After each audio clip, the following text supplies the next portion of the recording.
making an early morning cuppa. It's still dark, although it's 5 o'clock, or I think it might be later than that. Yeah, it's 5:30, so I don't want to be too late leaving, but it's not really started to get light yet, so I'm going to have a cuppa first. That meal last night was disgusting, unfortunately. I couldn't eat it, but luckily dog poo bags make a great rubbish bag. So yeah, breakfast, cuppa, pack up. That's the plan. Didn't sleep especially well. It was a bit cold, not too bad, but I didn't expect to sleep really. Oh well, only about 16 miles to walk today, I'll be alright. Morning. It's still not quite light, although it's 6 o'clock. Sunrise over there, behind the hills.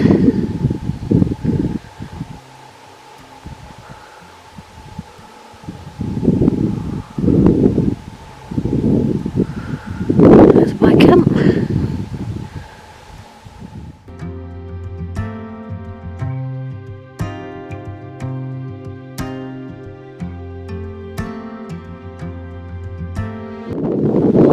Cloud inversion going on in the valley there. Very nice. Don't know why, just that little bit.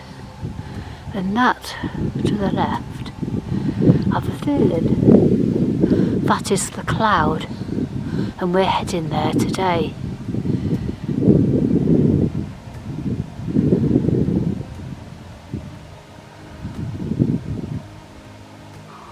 There's a little bit more temperature inversion over there.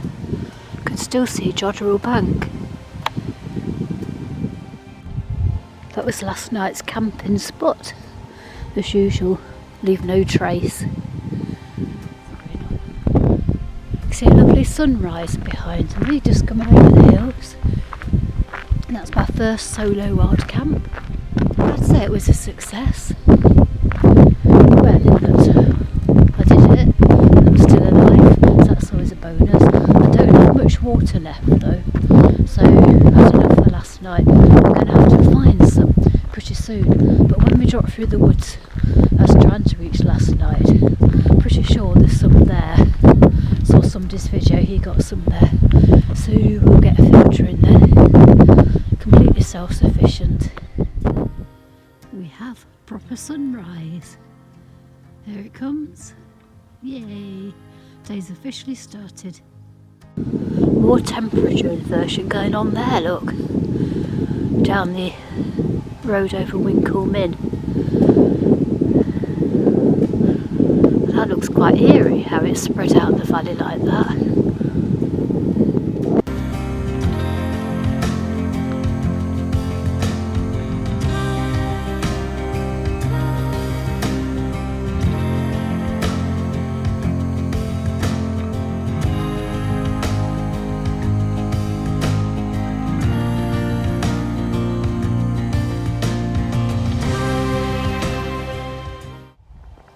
I think that mist is falling down there on that bit because it's over water, which would explain a lot. And to the right you can see that mast that I cursed so much last night because I never seemed to be able to get to, but I can't knock it because I think that's the reason I had a reception last night. I was able to let people know I was okay. I like this idea. Separate path away from the cows, separated by an electric fence. Yep, I really approve of that idea. Ha! You can't get to me.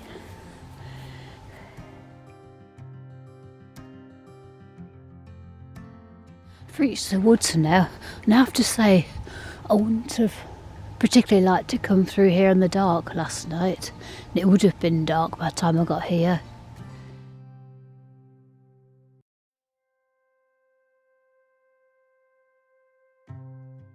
I keep hearing this really loud roaring noise. I'm not sure what it is. Is it going to happen again? It could be deer, I suppose. It could be a cow.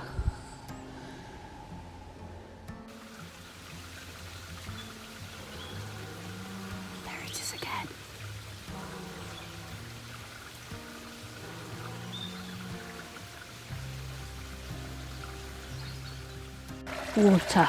As long as I'm safe on the Rawdon Beast, I'm going to have to filter some water. So I'll stop here for a bit.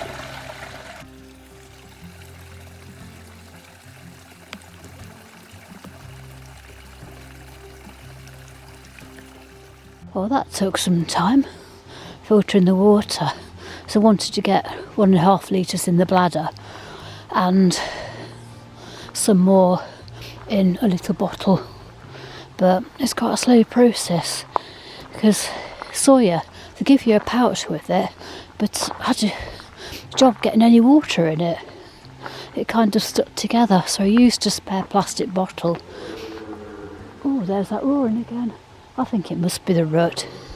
And yeah, it's just increasingly difficult to squeeze it, but we've got water. Whether it's drinkable or not, just have to see if I die or not. Yeah, I'm glad I stopped where I did last night. That was the right call as it happened. I didn't see anywhere suitable to pitch in the woods. They were quite steep and slippy paths. You had to fight your way through bracken. I would have been doing that in the dark. So, yeah, it would have been a bit of an ordeal if I'd carried on. So, right call. Look at that. There's a frost last night. No wonder it's so bloody cold. Down there, if you say so. I'm a bit slower today.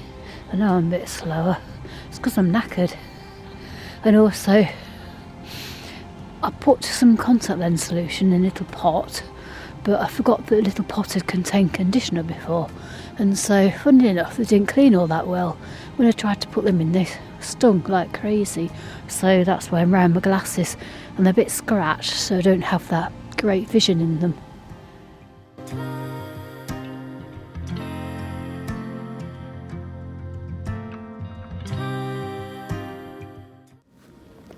It's a bit of a tricky old section.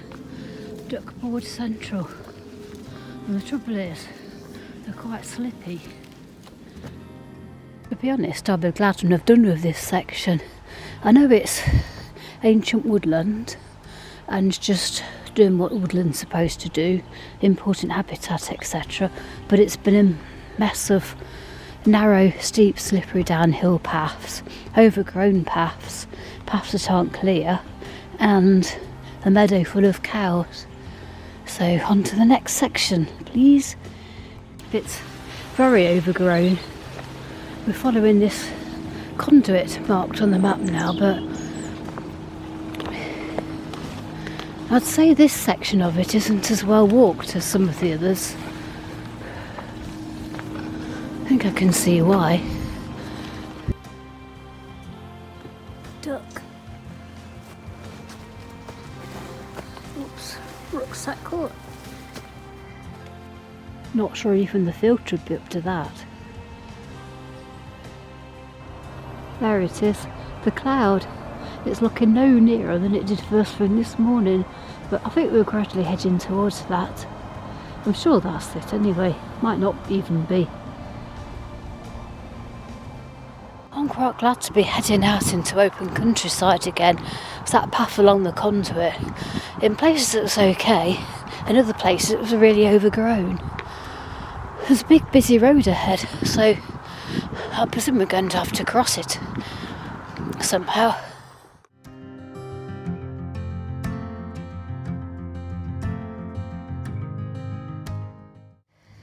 That bit was difficult. It's signposted right with a drop down a sheer bank, so if you're coming down you're best off turning before you see the signpost, where it's a bit gradual, well, more gradual I should say, because I went a bit further on and ended up climbing down a steeper bank. I think I'm on it still. I hope I'm on it. Back there's a footbridge and a footpath sign, but no Gritstone Trail sign. But looking at the map and the terrain, there's nowhere else it could possibly be. So I've been wandering up here, hoping to see another Gritstone Trail sign. But just when you really need one, they're very, very sparse, and I haven't seen one. Oh, thank goodness this is the right way. We could really have done with a sign on that footbridge.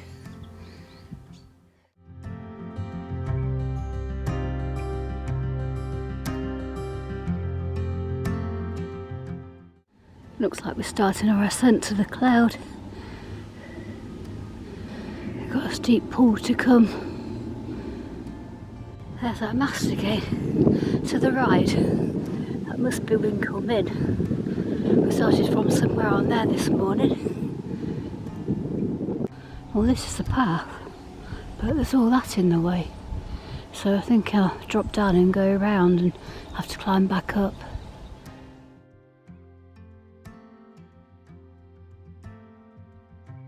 Oh, I've already done a lot of climbing already.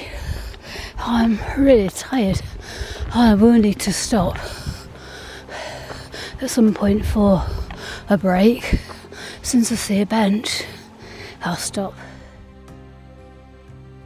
It was quite busy on top of the cloud, but the views were spectacular. I could see right back to where I'd walked yesterday.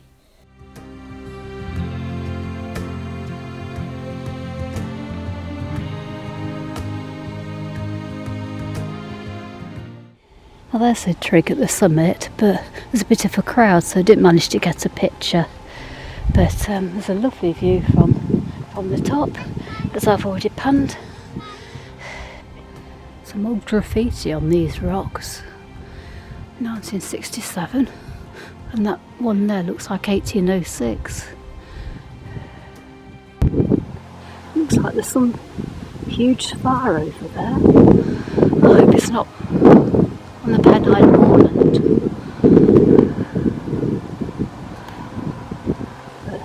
But there's a train going over that viaduct down there.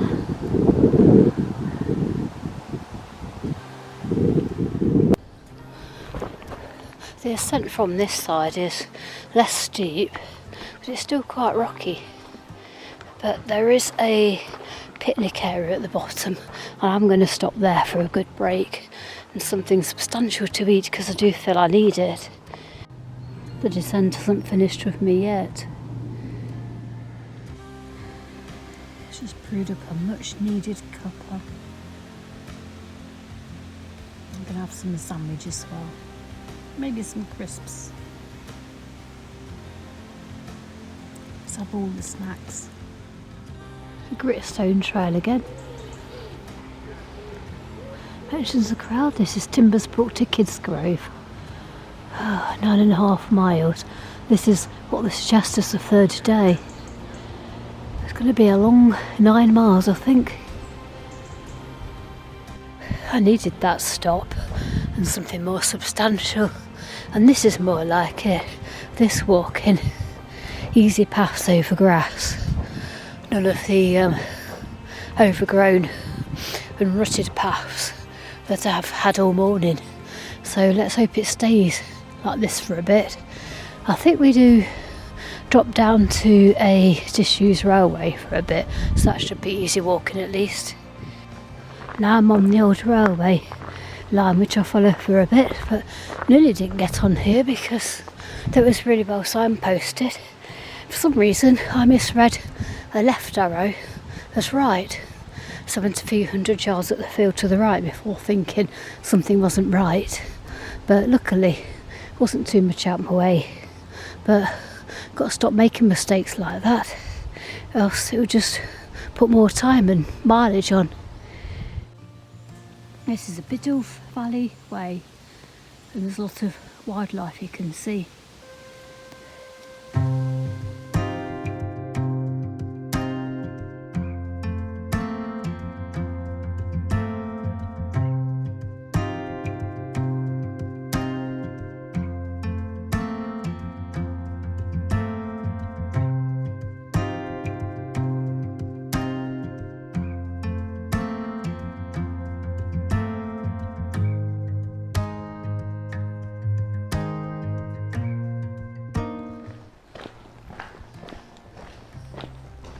Left the railway now, so not sure what the next step is.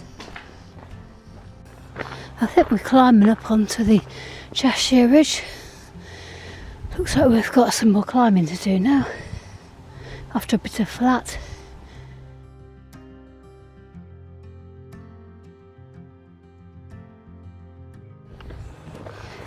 I have to watch out for tree roots on this path.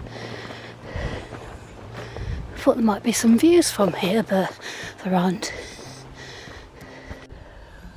Oh, there is a view after all.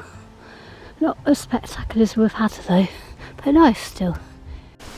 Right, just trying to look for signs and foot skidded and I couldn't save myself. Whether it's because I'm just so tired, maybe. I just went all my length. In fact, I went down on my glasses because I thought I would have broken them, but luckily I didn't. The phone flew out my hand and I think there's just a little scratch on that, but I've got a few more scratches and getting a bit fed up now. I suppose this was always a big ask really.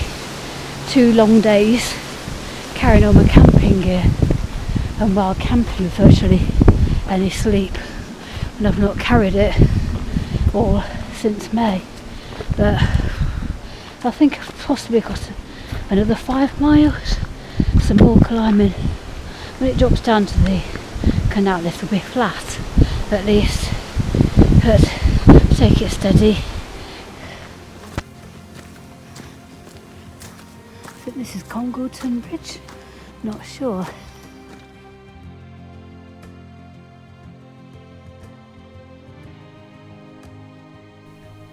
This viewpoint is at a place called Cheshire's Close, just off the road on the way up to Mow Cop. You can see right over the whole of the Cheshire Plain. That is the old man of Mow, or Mow, I think it's Mow. It was a massive pillar that was left behind from the quarrying. It wasn't quarried for some reason, whether respect because they used it for something else or it wasn't the quality they wanted, I don't know. Just a quick snack break. There's just over 4 miles left, so once I get to Mow Cop, that should be it for the climbing and just drop down to the canal. Mow Cop Folly. From this angle it looks a bit like the old John at Bradgate Park. It was built as a mock castle tower by Randall Wilbraham, the local lord of the manor, in 1754 as a summer house and to improve the view from his estates.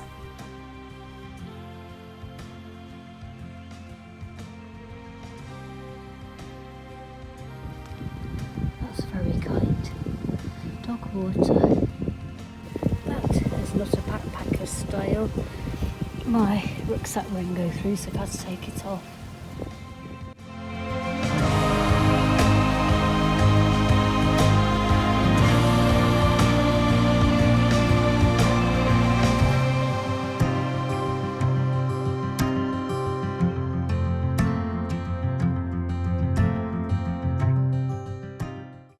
Reached the canal, the Macclesfield Canal.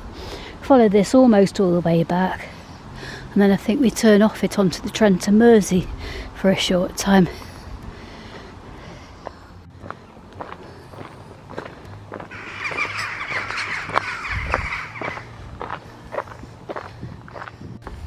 It looks very narrow here, almost like a little feeder canal coming in from the loch.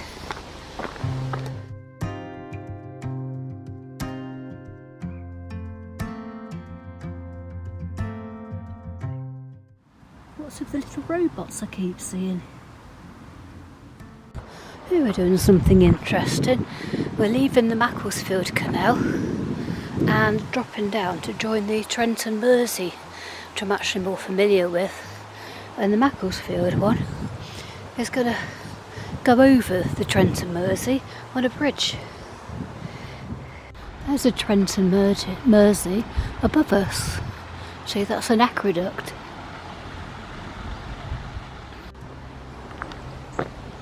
There's a little bench here. Look at this memorial garden. Here we are, Kidsgrove Station, just up here.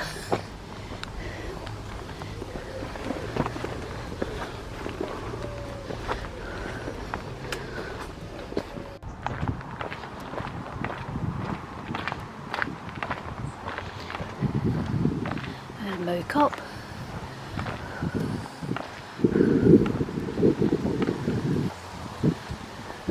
And there we are. Done. Finished. 35 miles over 2 days. Really, really scenic.